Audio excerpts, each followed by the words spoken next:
আজ মনটা খুবই খারাপ। সামাজিক যোগাযোগ মাধ্যমে দেখলাম পুরান ঢাকার চাঁদ মিয়া ওরফে সোহাগ নামক একজন ব্যক্তিকে কি নির্মম পৈশাচিক বর্বরোচিতভাবে মেরে ফেলা হচ্ছে। বিশাল একটি পাথরের খণ্ড বারবার শরীরের সমস্ত শক্তি দিয়ে তার উপরে ছুঁড়ে মারা হচ্ছে। তার দেহটি নিথর হয়ে যাবার পূর্বে বোধহয় শেষবারের মতো একটু নাড়াচাড়া দিচ্ছিল। ঘাতকদের মনে হয়েছে ও বোধহয় বেঁচে যাবে, সেজন্য আবার তারা বিশাল আকৃতি সেই পাথরটি দিয়ে আঘাত করতে করতে করতে নির্মমভাবে চাঁদ মিয়াকে মেরে ফেলল।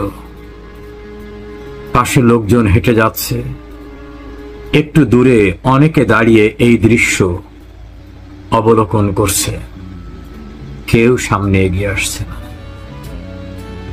এ কোন বর্বরতা, এ কোন নারকীয়তা, এ কোন বিভৎসতার ভিতরে আমরা পৌঁছে গেলাম।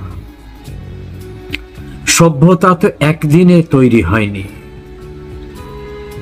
শত শত বছরের ক্রমবিবর্তনের মধ্য থেকে সভ্যতা ফিরে এসেছে, সভ্য সমাজ ফিরে আসছে।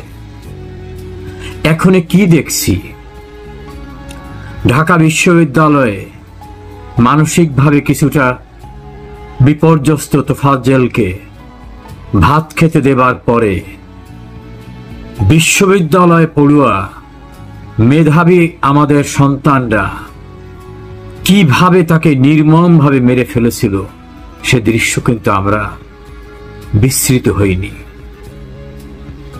এরও কিছুদিন আগে দেখলাম একজন মানুষকে নির্মমভাবে কোপানো হচ্ছে। কোপাতে কোপাতে সে যখন নিস্তব্ধ হয়ে যাচ্ছে, তখন বিশাল একটি তরবারি হাতে আবার ফিরে এসে তার শরীর থেকে মাথাটা আলাদা করে দেবার জন্য ভয়ঙ্করভাবে কোপাতে কোপাতে একেবারেই যখন পৃথক হয়ে যাবার উপক্রম, তখন তাকে ফেলে রেখে চলে গেল। এ ঘটনা একটা দুটো নয়। চাঁদপুরে ইমামের খুতবা পছন্দ হয়নি, তিনি একজন ধর্মীয় ব্যক্তিত্ব, তাকে নির্মমভাবে মারা হলো। আমরা কোথায় যাচ্ছি? তাহলে কি সভ্যতা বিনষ্ট হবার একেবারে খাদের কিনারে আমরা পৌঁছে যাচ্ছি? আজকের পুরনো ঢাকার দৃশ্য দেখার পরে I could not control my tear. আমি স্তব্ধ হয়ে গেছি। আমার মনে হয়েছে আমরা কি সত্যি মানুষ, নাকি মানুষরূপী আসলে পশু? যে কোনো পশুও তার মনিবের জন্য পাশে এসে দাঁড়ায় সমস্ত বিপদে। চাঁদ মিয়াকে যারা হত্যা করলো তারা তার অপরিচিত কেউ না। ছবি দেখলাম 30 নম্বর ওয়ার্ড যুব দলের সম্মেলনে ঢাকা মহানগর যুব দলের সদস্য সচিবের পিছনে দাঁড়িয়ে আছে এই নির্মম হত্যাকাণ্ডের শিকার চাঁদ মিয়া। অথচ রাজনৈতিকভাবে কেউ এই ঘটনার নিন্দা জানিয়ে একটা বিবৃতি দিয়েছে, আমার চোখে পড়েনি। চাঁদ মিয়ার ভাগ্নি যে আর্তনাদ করছিল, ওরে আমার পাখি রে, ওরে আমার মামারে। আমার মামা ভালো মানুষ ছিল, যে কোনো মানুষ বিপদে পড়লে পাশে দাঁড়াতো, সাহায্য করত। তার করুণ আর্তনাদ আমার এই দুইটা ভাই বোনকে কে দেখবে? অর্থাৎ চাঁদ মিয়ার ছোট্ট ছোট্ট দুইটি বাচ্চা নিথর স্তব্ধ হয়ে তাকিয়ে আছে বাবার মৃতদেহর দিকে, এবং আশপাশে যারা দাঁড়ানো মানুষ তাদের দিকে তাকিয়ে আছে। কে দেবে ওদের বাবার আদর? কে নেবে ওদের দায়িত্ব? কে দেবে ওদের সান্ত্বনা? কাকে ওরা বাবা বলে ডাকবে? কাকে ওরা জড়িয়ে ধরে বাবার মমতা পাবে? এই প্রশ্ন আজ আপনার আমার সকলের প্রতি তাদের। রাজনীতির অর্থ কি? নীতির রাজা, সেটা লালন করা, চর্চা করা, ধারণ করা। কিন্তু বাস্তবে কি হয়ে দাঁড়িয়েছে? রাজার মতো নীতি নৈতিকতা যাদের, তারাই রাজনীতি।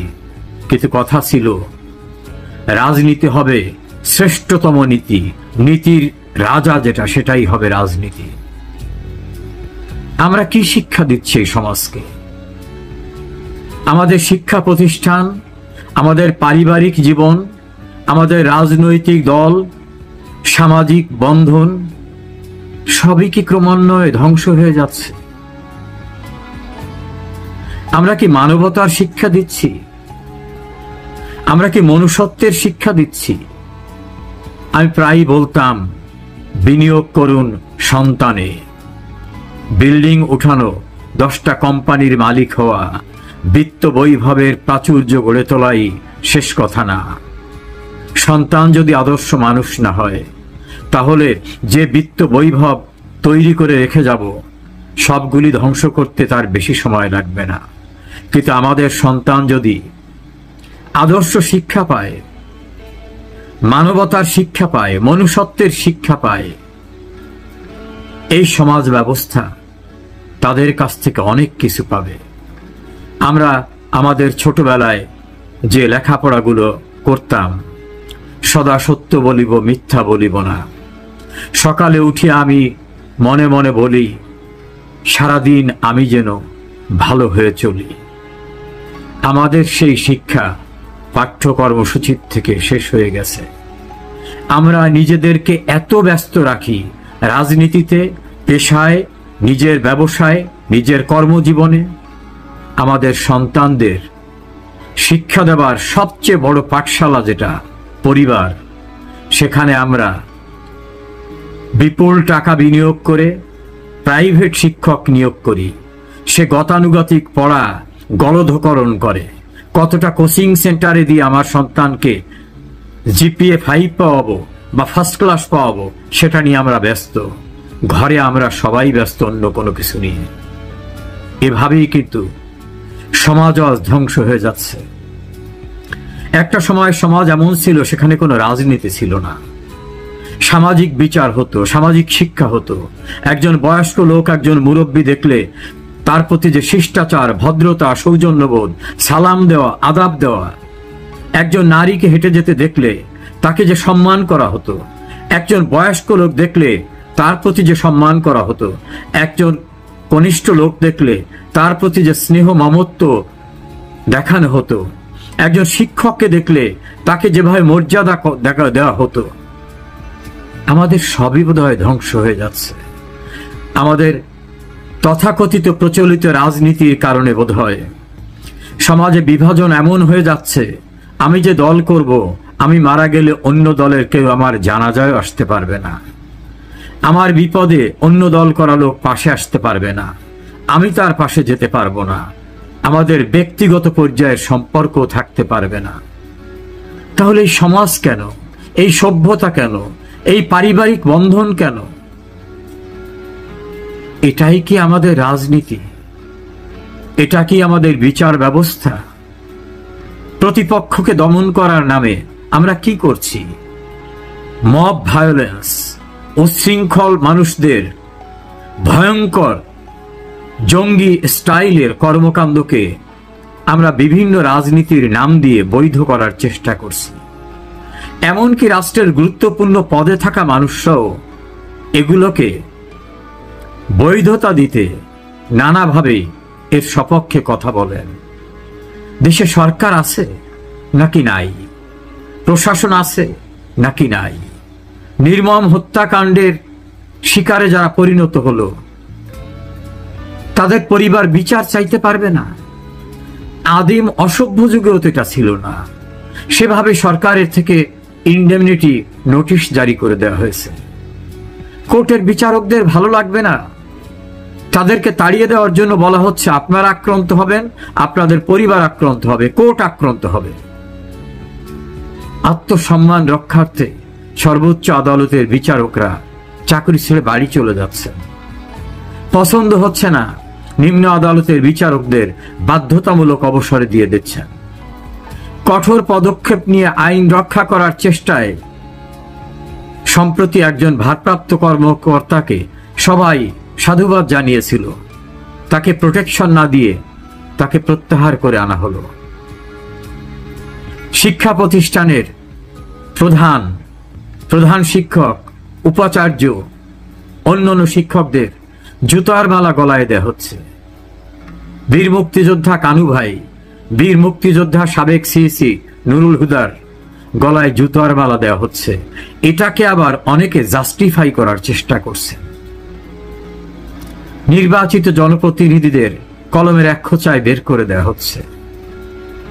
এই সমাজকে যেভাবে বিভাজন করা হচ্ছে, এই বিভাজনের যে ভাঙন, তা কি জোড়া লাগানো যাবে? এই হিংসা এবং প্রতিহিংসার যে নগ্ন চিত্র আজকে পুরনো ঢাকার চাঁদ মিয়াকে নিষ্ঠুরভাবে প্রকাশ্য দিবালোকে সবার সামনে বর্বরচিতভাবে, নারকীয়ভাবে হত্যা করা হলো, এটা কি এখানেই শেষ হবে? এর প্রতিহিংসা, এর পাল্টা প্রতিহিংসা আজ হোক কাল হোক একদিন কি হবার সম্ভাবনা নয়? অবশ্যই। এই সমাজকে বাঁচাতে আমাদের সংকীর্ণতা পরিহার করে এগিয়ে আসা দরকার। বাংলাদেশ নামক রাষ্ট্রটি আজ বিচারহীনতা, আইন শৃঙ্খলাহীনতা, প্রশাসনহীনতা এবং আদিম অসভ্য যুগের জঙ্গি তৎপরতার মতো কর্মকাণ্ডে যারা নিয়োজিত, তাদের অভয় অরণ্যে পরিণত হয়েছে। প্রত্যেকটি রাজনৈতিক দলের ভিতরে অনেক ভালো মানুষ আছে।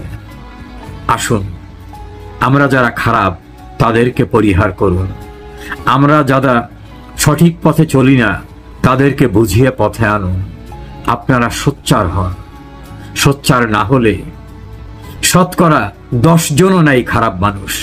সেই খারাপ মানুষগুলি আমাদের পূর্বপুরুষদের অনেক ত্যাগের বিনিময়ে তৈরি করা এই সভ্যতা, এই সমাজ ব্যবস্থা, এই সৌভ্রাতৃত্ব, সহমর্মিতার বন্ধনের সুন্দর বাংলাদেশটাকে নরকে পরিণত করেছে, চূড়ান্ত স্থানে নিয়ে যাবে। সেখানে কেউই নিরাপদ থাকবেন না। আপনাদের সন্তান, আপনাদের বোন, আপনাদের কন্যা, আপনার প্রতিবেশী কেউই নিরাপদ থাকবেন না। আমরা একেবারে খাদের কিনারা এসেছি। এখান থেকে পরিত্রাণের জন্য শেষ চেষ্টা করতে আপনার বিবেক হোক জাগ্রত।